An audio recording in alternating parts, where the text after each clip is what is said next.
দেশের বাজারে ভালো মানের এক ভরি সোনা বিক্রি হচ্ছে প্রায় ২.৫ লাখ টাকা, আর কম দামি বা সনাতন পদ্ধতির এক ভরি সোনার দাম ১.৫ লাখ টাকার উপরে বিক্রি হচ্ছে। ভালো মানের রূপার ভরি বিক্রি হচ্ছে ৫,৫০০ টাকার বেশি।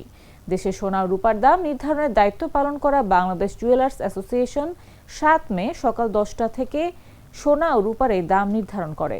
আবার নতুন দাম নির্ধারণ না হওয়া পর্যন্ত এই দামেই দেশে সোনা ও রূপা বিক্রি হবে।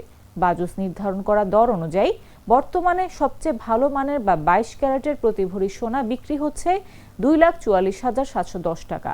২১ ক্যারেটের এক ভরি সোনা বিক্রি হচ্ছে ২,৩৩,৫৭২ টাকা। এছাড়া ১৮ ক্যারেটের প্রতি ভরি সোনা বিক্রি হচ্ছে ২,২১৩ টাকা। আর সনাতন পদ্ধতির এক ভরি সোনা বিক্রি হচ্ছে ১,৬৩,০৬৩ টাকা। অন্যদিকে ২২ ক্যারেটের প্রতি ভরি রূপার দাম রাখা হচ্ছে ৫,৭৭৪ টাকা। 200-র বেশি সার্ভিস ও ফিচারে লেনদেনের সব বিকাশ অ্যাপে সম্ভব।